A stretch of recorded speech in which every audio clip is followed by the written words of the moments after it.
Olá, meus amigos, saudações fraternas.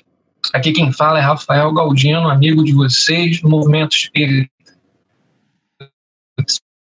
Sou trabalhador no momento do Grupo Espírita Missionários da Luz, que fica no 27º Céu aqui em Santa Cruz.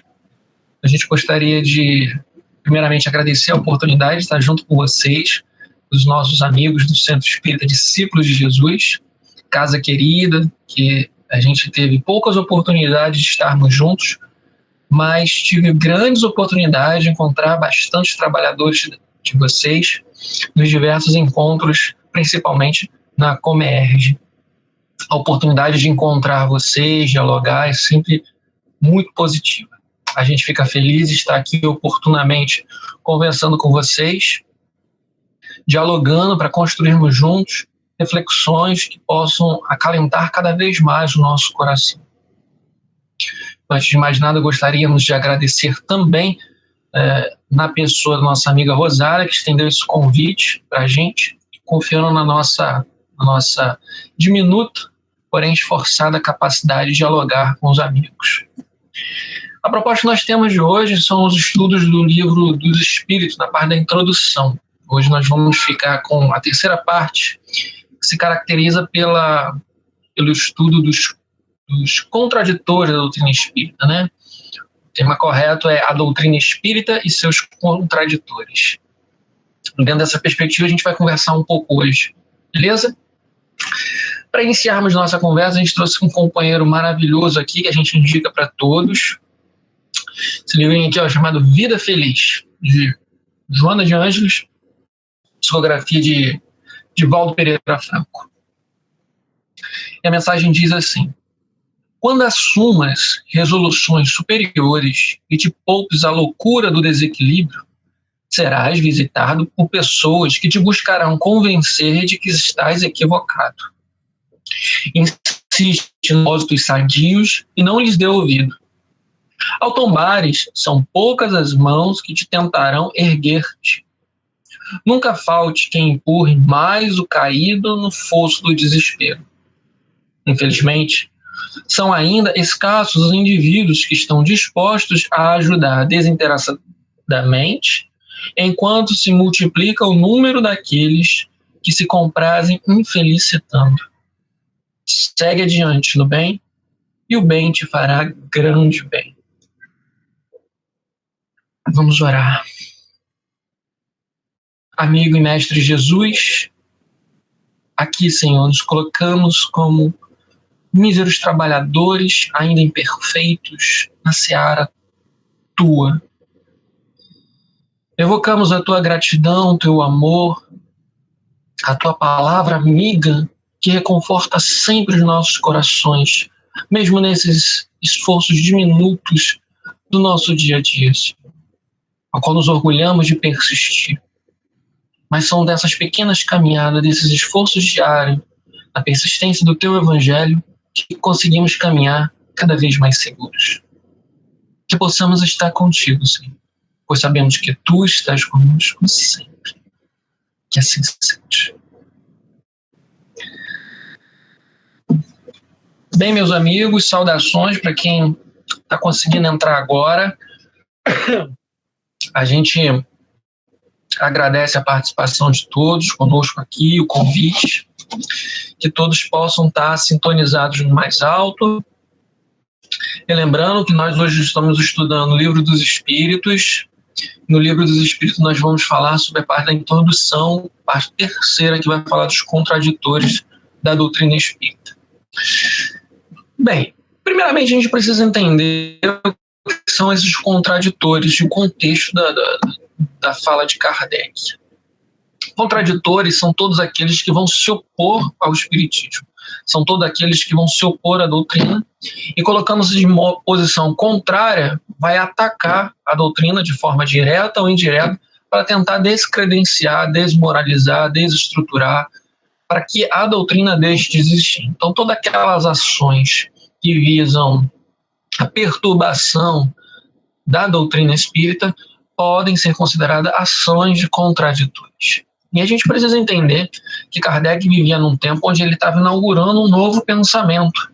E era muito justo que, além dele apresentar esse pensamento, ele fizesse algumas observações e refutasse algumas acusações que muitas das vezes poderiam ser sedimentadas em mente e corações menos vigilantes, prevenidos, por pessoas não prevenidas. Então ele se resguarda em construir uma introdução muito bem elaborada. Durante dezenas de páginas ele vai construindo, fazendo uma série de apontamentos para que possa se clarear alguns princípios norteadores que visam a clarear. Então todos quando pegam o Livro dos Espíritos, muitas vezes se assustam, olham a introdução, uma introdução com dezenas de páginas, mais de meia dezena de páginas, e aí a pessoa fica lá pasma com um quantitativo de páginas. É o que eu falo meia dezena, que depende da formatação do livro, né? Os livros maiores são menor quantidade de páginas. Aqueles menorzinhos acabam tendo uma maior quantidade de páginas. Mas isso é impressionante. Mas muitas das vezes as pessoas sedentas pelo conhecimento acabam buscando de forma drástica os conhecimentos diretos espíritas, deixando de ler a introdução, fazendo uma análise que faz uma análise clara e um preparo muito bem estruturado para que o pensamento a ser desenvolvido ao longo do conteúdo das mais de 1000 perguntas que tem o Livro dos Espíritos vai acabar proporcionando a essa pessoa uma leitura mais sadia. E aí o que acontece? Nessa parte que a gente vai abordar hoje, que é a parte 3 da introdução, ele vai focar diretamente na ação desses contraditores. É claro que a introdução ela tem uma continuidade. Esse assunto sobre a ação dos contraditores, ele vai analisando com bastante minúcia em vários itens. Mas esse em específico ele faz uma abordagem focando na construção e no surgimento da doutrina espírita. Ele busca evidenciar o quanto a doutrina espírita se apresentou pelos próprios fatos. Como a doutrina espírita acabou sedimentando os fatos por verdades, por clareza, por princípios elementares que a mente científica estudiosa consegue perceber de modo fácil. E foi com essa preocupação que Kardec vai fazer toda essa análise. Nós, nessa perspectiva, nós fizemos essa observação e buscamos fazer uma ponte, não tão somente ficando no passado, na tentativa de Kardec, na busca de Kardec, mas fazendo uma ponte com o presente, para que nós possamos observar o quanto nós podemos entender essa ação dos contraditores.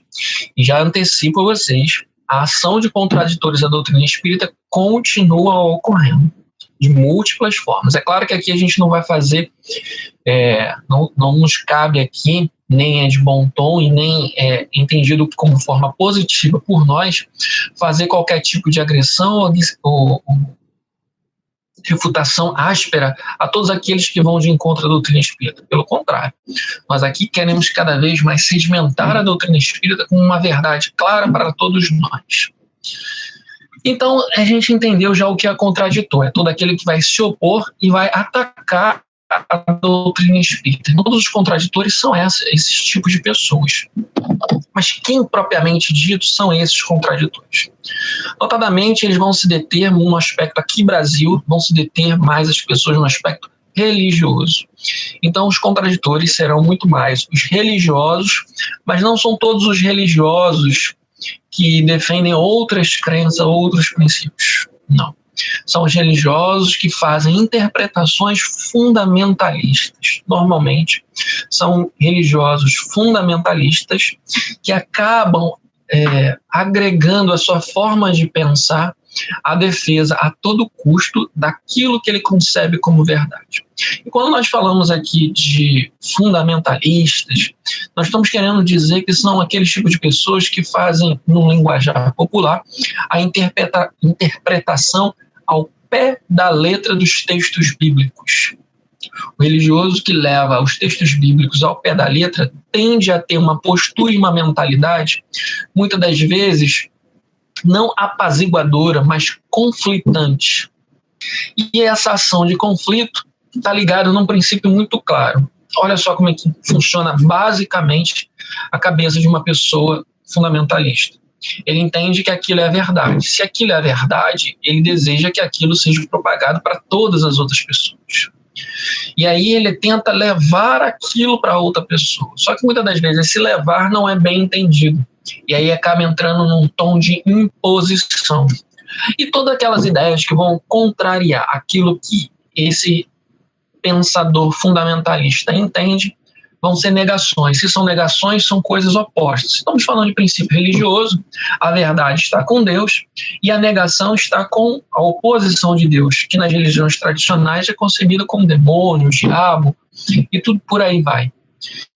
Então, aquele contraditor, ele acaba sendo um agente das trevas, um agente infernal, um agente do mal. Logo, essa pessoa é vista como inimigo. E esse é um princípio que acaba sendo contraditório com o próprio princípio cristão de Jesus, que perdoou, que amou. Mas isso é muito interessante de ser analisado, o pensamento fundamentalista. Acho que a gente pode abordar isso numa outra perspectiva. Focando nessa questão dos contraditores, a gente já introduziu aqui, mas vale refletir por que existem esses contraditores, né? Qual é a razão desse existir? Pelo simples fato de o espiritismo ele acabar revolucionando o pensamento de então. A revolução desse pensamento vai fazer com que essas pessoas se sintam incomodadas, porque quando ele revoluciona o pensamento religioso, a forma como se compreende Deus, ele vai mudar todas as estruturas dos outros pensamentos. Se a gente revoluciona o pensamento sobre Deus, nós acabamos recaracterizando uma nova perspectiva de divindade. E essa divindade acaba se assomando de atributos que acabam sendo maravilhosamente transformadores. Quando se transforma, todo o princípio que se depreende de Deus vai se alterar. Toda a interpretação bíblica, toda a interpretação da ação de Jesus, toda a compreensão de quem realmente é e do que realmente a moral do Cristo está falando, o que é realmente a boa nova, vai ser completamente transformada. E isso vai trazer um novo tom a ser interpretado dos textos bíblicos. Os religiosos fundamentalistas, eles vão trazer uma perspectiva de que essa nova fala, ela vai contradizer aquilo que é verdade, aquilo que é dito, na perspectiva deles, por Deus. Se é dito por Deus, então, naturalmente, toda aquela outra fala é dita pelo inimigo, a oposição de Deus, o diabo, o demônio. Então, essa fala é entendida como ação nefasta. E muitas das vezes, é claro, que esses contraditores vão buscar muitas argumentações para tentar refutar isso. Mas como que ocorre essa contradição? Como que vai ocorrer essa ação? Bom, a gente acabou percebendo que existem três grandes formas de ocorrer. Através das falas negacionistas, através das acusações e, propriamente dito, através dos ataques. Como é que funciona cada uma delas? As falas negacionistas, que são aquelas que vão negar, são todas as contra-argumentações. Se o espiritismo vai falar de reencarnação, ele vai buscar textos, referências, interpretações que vão refutar a ideia da reencarnação. Se fala da comunicabilidade entre os dois planos da mediunidade, eles vão buscar textos, referências e interpretações que vão dizer que esse pensamento é equivocado. Ou seja, são falas negacionistas, ou seja, vão negar o que é o espiritismo. Numa outra perspectiva, vão começar atitudes acusatórias. Essa acaba sendo, se a gente fizer uma gradação dentro dessas perspectivas, seria um segundo nível, num tom mais elevado.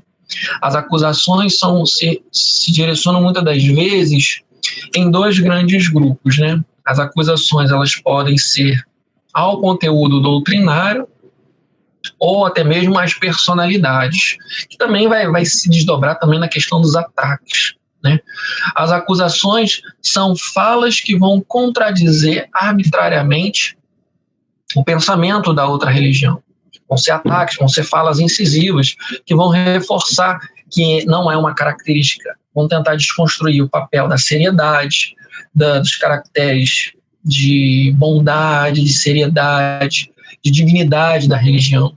E, por fim, a ação mais danosa, que são os ataques, né? Que são ações mais pertinentes, que são ações mais direcionadas, onde você escreve diretamente, deliberadamente, textos contra o pensamento espírita, texto contra personalidades espíritas, para tentar desmoralizar o pensamento espírita. Então, nós vemos que essa contradição ela tem vários níveis e vai se ocorrer. como ocorreu com Kardec, ocorreu aqui em diferentes vários grupos. Nós vimos Bezerra enfrentando essas dificuldades, nós vimos Chico Xavier, nós vimos até hoje Divaldo enfrentando dificuldades nesse campo, que não são arautos, não são a voz do Espiritismo. Que a voz do Espiritismo é a voz dos Espíritos, tanto que o livro é dos Espíritos. Mas são personalidades que carregam consigo um legado muito grande de trabalho na seara espírita. Bezerra de Menezes, o que ele fez, a história dele, Chico Xavier, Divaldo, que vem fazendo, acabam sendo ícones que vão marcar a doutrina, e tentar destruir, desmoralizar essas personalidades são formas de você tentar descredenciar, são formas de você tentar destruir aquele pensamento, desvirtuar. E vai haver fundamento nessas falas, porque é interessante nós pensarmos sobre a ação dos contraditores como uma ação equivocada. Mas já parando para analisar se há fundamento nisso, tem coerência, é muito interessante. Quando nós recebemos uma acusação, nós refletirmos: há verdade nisso que é falar? Bom, podemos entender que sobre o espiritismo em si, o conteúdo doutrinário, a fala dos espíritos, a sabedoria espírita, não. Porque a doutrina espírita por si só ela é completa, ela se mostra magna, estrutura muito bem fomentada, muito bem alimentada por princípios reflexivos que acabam sendo progressistas, extremamente avançados, que vão se materializando ao longo do tempo. E a doutrina espírita por si só ela é transcendental, ela é atemporal, ela promove um conhecimento que vai se espraiando por diferentes tempos, indo para além do tempo presente, tanto que já se passaram 150 anos e a doutrina espírita continua a alimentar as necessidades humanas como alavanca transformadoras, continua dando combustível para a nossa transformação. Quanto às personalidades que fazem parte dos ataques que a gente acabou de ver, os ataques a personalidades espírita, pode até existir. Porque o espírito, não podemos confundir o espírita com o espiritismo. Se o espírita comete um equívoco, não podemos dizer que esse equívoco é por causa do espiritismo. São coisas que caminham de fato. O espírita é aquele que aceita a verdade espírita e busca viver de acordo. Busca viver de acordo. Essa vivência, por si só, muitas das vezes, não é conseguida viver em plenitude. As nossas mazelas e nossas características de inferioridade ainda nos limitam nessa caminhada. E equívocos é passivo de todos os espíritos inferiores que vivem nesse planeta. Nós estamos em processo de caminhada. Então, as personalidades podem se equivocar em dados momentos, que podem servir de centelha para a ação desses contraditores. Pode haver verdade? Pode haver verdade. Mas acusações e desmoralizações quanto ao conteúdo doutrinário não houve e não haverá sequer. Porque a doutrina espírita ela é conciliadora, ela é universal, ela promove o crescimento do espírito sem qualquer barreiras. Serve desde o mais letrado ao menos letrado, serve para aquele que já consegue ter um domínio sobre as emoções, para aquele que ainda não consegue ter um domínio sobre suas emoções. Então ela é ampla, ela é universal. Para nós espíritos aqui na Terra, ela é completa. Basta nós conseguirmos extrair dela os conhecimentos, os aprendizados necessários. E como então, em meio a isso tudo, o espírita deve se portar com relação aos contraditores? Bom, 2 pontos são essenciais. O espírita ele não pode ser passivo e também não pode ser agressivo. São polos, são extremidades de ações. A passividade vai levar com que os contraditores continuem alimentando, estimulando, criando um combustível, crie proselitismo em torno deles e faça com que haja uma pressão, uma carga muito grande de embate sobre a doutrina espírita. Contudo, também não podemos militar em defesa do pensamento espírita de forma agressiva, ou seja, agindo como eles através de acusações e de ataques. Isso não é a moral cristã. Um dos princípios mais claros que Kardec vai trabalhar nesse ponto é que a doutrina espírita ela vai se firmar por si só. Quando ele aborda a análise do fenômeno das mesas girantes, foi conhecido como mesas girantes, mesas que falam, aquele fenômeno ele ganhou corpo, se desenvolveu por espiritismo. Muitos brincaram, muitos utilizaram como charlatanismo, muitos fizeram um aprendizado frívolo daqueles fenômenos. Contudo, os passos seguintes, analisado com seriedade, comprometimento que Kardec fez, mostraram que existiam inteligências superiores guiando todo aquele trabalho. E isso acaba evidenciando que esse trabalho persistiu. Kardec tem uma fala muito interessante, isso carrego bastante comigo e busco aplicar. O caráter de uma atividade séria está na continuidade que se dá. O caráter de uma atividade séria está na continuidade que se dá. O Espiritismo já tem 150 anos de vivência. Se não fosse algo sério e verdadeiro, seria uma brincadeira que já teria alcançado muitos, até mesmo os espíritos do outro lado. Então, os fatos por si só acabam evidenciando um perfil superior por trás do desenvolvimento da doutrina espírita. Então, nós, quanto espírita, nós precisamos entender que a doutrina espírita ela se firma por si só. Se a gente pensar, por exemplo, no Alto de Barcelona, né? Quando queimaram aqueles livros que Kardec mandou e Kardec ficou assim, nós precisamos rebater, nós precisamos entrar com uma ação judicial, o governo precisa tomar uma ação. Em dado momento, o espírito espiritual vai falar para ele que aquela perspectiva de agressividade, de busca, de retratação, ela não era mais eficaz. Porque o próprio ato de negar, o próprio ato de contestar aqueles fenômenos espíritas, aqueles livros, estimularam, fizeram uma propagação, uma estimulação aos curiosos. Aqueles que, nossa, o que eles estão queimando esse livro? O que há nesse livro que eles estão tão preocupados em queimar? Por que a igreja está querendo fazer isso? Então isso serviu de um combustível que chegou a outros e acabou estimulando o crescimento da doutrina espírita. Muitas acusações dos contraditores atuais são justamente estímulos de combate.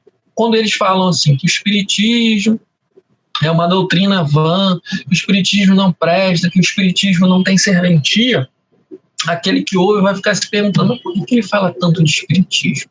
O que é essa doutrina espírita? Eu vou procurar saber.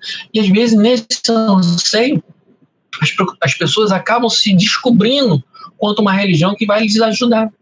Então nós não temos que ter a passividade, aceitar as críticas, mas também não podemos entrar no campo da agressividade. Nós podemos ter o que nós caracterizamos, que aprendemos, nós podemos ter o amor enérgico. Um grande amigo nosso utiliza esse termo de forma muito brilhante, né? O amor enérgico. O que seria o amor enérgico? O amor com atitude. Se há uma contradição, se há uma acusação, se há uma defamação, de forma sábia, escolhendo o momento certo, a forma oportuna e o momento adequado, e dentro de um contexto bem consciente, nós fazemos a refutação, nós dialogamos, nós evidenciamos que não é daquela forma, que não é daquele jeito. E se percebemos que o ambiente, que a perspectiva estão fechadas para aquilo, nós não devemos nos embater aquilo. Porque as verdades, elas são para portas abertas. Kardec vai evidenciar isso. Então, quando ele inicia o item, ele fala assim, essa fala, essa análise é para aqueles que querem ouvir, é para aqueles que querem ver, é para aqueles que querem aprender, ou seja, são pessoas que estão com a porta aberta. E modéstia à parte, eu acho que essa é uma das maiores virtudes que um ser humano pode fazer. Porque um ser humano, mesmo dentro da perspectiva espírita, ele fecha a sua mente, ele acaba se bloqueando para o processo de transformação e crescimento. E por que eu falo dentro do próprio movimento espírita, dentro do conhecimento espírita? Porque muitas das vezes nós estamos entendendo a doutrina espírita dentro de uma perspectiva limitada ao nosso campo de aprendizado. Quando nós avançamos, quando trocamos ideias, conversamos, e nosso campo de compreensão se dilata, aquela perspectiva acaba se ampliando. E se não tivermos a mente aberta para o aprendizado, aquilo novamente não vai ser bem absorvido. Bom, e aí a gente pode pensar, ainda há contraditores, porque Kardec escreveu isso aqui em 1857. Ele publicou isso em 1857, 1º de abril de 1857. Isso aqui ainda ocorre, essa ação dos contraditores? Sim, ocorre. Ocorre bastante, ocorre de forma velada, ocorre em diversos campos. Muitos acusam, muitos falam falas negativistas, negacionistas, acusações e até mesmo ataques. E às vezes a gente vê que até mesmo o movimento espírita em si, que é a vivência, né? O movimento espírita, ele não é espiritismo. Espiritismo é o conteúdo. O movimento espírita é a vivência do espiritismo, que é feita por nós, seres humanos. Muitas das vezes, esse movimento espírita ele pode se equivocar, errar em algumas ações, aprender, se ressignificar e continuar no trabalho. E esse é o propósito. Se nós no movimento espírita tivermos mente aberta, vamos conseguir evoluir com as nossas ações a todos os instantes. E muitas das vezes ocorre isso. Nós observamos diversos casos de acusação. Um dos mais notórios que a gente acompanhou, e a gente é bastante atento, foi uma série de posts que fizeram, nas redes sociais, fazendo uma reflexão muito sadia, interessante, mas você percebia que existia uma analogia muito, muito equivocada quando pegaram uma foto do médium João de Deus, fazendo uma associação dele ao pensamento espírita. É claro que muitos já devem ter ouvido a história dos equívocos que esse médium acabou caminhando, acabou entrando, né, nesse desfiladeiro. Contudo, uma coisa precisa ser clara: o João de Deus ele não era espírita. O João de Deus não é todos os médios são espíritas. O espiritismo é uma filosofia de vivência, uma prática de vivência que está se alimentada nos postulados das obras básicas. Ele não vivia com relação ao espiritismo, até mesmo tem relatos dele mesmo se identificando com a perspectiva do catolicismo, uma outra denominação religiosa. E nós vemos que a ação mediúnica dele, mediunidade tem no espiritismo? Tem. Mas tem espiritismo na ação dele? Não tinha. Então ele não era espírita. Porque a mediunidade é universal. O que caracteriza um espírita é a vivência dentro dos postulados filosóficos espíritas, o modo de viver, os princípios, os estudos contínuos, entende? Então fizeram essas associações. Da nossa parte nós buscamos sempre de forma sadia fazer com que quem postava refletir que aquilo não era uma verdade completa, existia um equívoco ali, a gente destacava aquilo, mas reforçava que as propostas de reflexão eram necessárias. Então muitas das vezes isso precisa ser de forma muito bem associada, de forma clareada, até mesmo para podermos entender de forma mais, numa perspectiva mais realista, nós precisamos trabalhar para o crescimento da doutrina espírita. E de uma forma resumida, como que a gente pode nos guarnecer contra esses contraditores, para que esse conjunto de reflexões nós conseguimos aplicar? Ponto fundamental: fé e estudo. Esse é o ponto angular para que a gente possa encarar as adversidades, não tão somente dos contraditores, mas como também de todas as ações que vão nos testar contra a vivência no espiritismo. Porque é aquilo que vai nos amarrar, porque é o sentimento, é a vivência, é a internalização daquela perspectiva de vida, aquela filosofia que é a doutrina espírita. É você guardar consigo e viver, acreditar naquilo. E estudo, porque nós precisamos aclarear nossa mente para conseguir ir construindo cada vez mais respostas para as nossas indagações. E uma das coisas que mais atormenta e faz com que seguidores, adeptos deixem a doutrina espírita é a falta de fé, porque entram esperando transformações exteriores, ações exteriores que visem mudar o interno, e a doutrina espírita deixa claro em toda a sua narrativa que o processo precisa ter a nossa atuação, por mais ajuda dos espíritos que a gente receba, nós somos autores da nossa transformação. Nós precisamos capitanear, tomar as rédeas, enfrentar as dificuldades. E estudo, porque muitas das vezes, as diversas indagações, alguns contraditores são tão persuasivos que alguns irmãos acabam titubeando e aceitando aquela contradição como uma verdade, mas aceita porque não consegue estudar, não se propõe ao estudo, ao aprendizado. Porque quando se coloca ao aprendizado, consegue argumentar e ter resposta para as diversas indagações. Não no sentido tão somente de responder aos contraditores, aqueles acusadores ou aqueles que estão atacando, mas fundamentalmente para sedimentar a fé em si, porque é essa fé que vai alimentar a perspectiva desse trabalho. As sociedades hoje elas estão entrando numa perspectiva muito positiva, que são os diálogos interreligiosos. Os diálogos interreligiosos são um campo de abordagem, de conversações, para que diminua o espaço desses contraditores, para que esses contraditores entendam que a ação de contradizer, de atacar outra doutrina, não fortifica a fé deles. Acaba evidenciando, muitas das vezes, a falha que esses contraditores carregam. Quando nós entendemos que as religiões podem ser expressas de formas tranquilas, cada um vive da forma e da maneira, como entende a divindade, faz o seu culto, a sua vivência da forma que lhe aprove, isso é universal. Nós passamos a viver dentro de formas sadias. E que nós também não possamos cair na desfiladeira de sermos contraditores, aqueles que vão atacar e que vão acusar a doutrina espírita dentro de perspectivas menos felizes.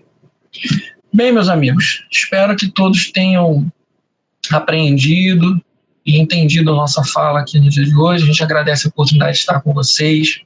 Muito positivo esse encontro, muito estimulante, me fez estudar e analisar pontos muito importantes da doutrina espírita. Toda vez que a gente faz um estudo, ele é fundamentalmente importante para a gente, porque a gente acaba aprendendo também. A gente novamente redobra o agradecimento aos amigos e trabalhadores do Discípulos de Jesus, pedindo encarecidamente a Deus que possa abençoar todos vocês, para que vocês possam persistir no trabalho, continuando. É uma centelha de luz que vive a brilhar aqui em Campo Grande, fica distribuindo esses raios de luz que atingem diversos corações, os diversos trabalhadores, frequentadores, a diretoria da casa possa ser envolvida, para que possa continuar persistindo no caminho do bem e do bom. Jesus possa continuar abençoando todos vocês, meus amigos. Para encerrar, vamos fazer a nossa prece. Amigo Jesus, mestre, companheiro de todas as horas, só temos a te agradecer, Senhor. Muito obrigado pela vida, pela oportunidade de viver. Muito obrigado pela perspectiva, Senhor, de crescermos cada vez mais e mais. Que possamos estar contigo, Senhor, pois sabemos que Tu estás conosco sempre. Graças a Deus. Muito obrigado, Senhor. Obrigado, meus amigos. Que Jesus possa abençoar todos vocês, hoje, agora e sempre.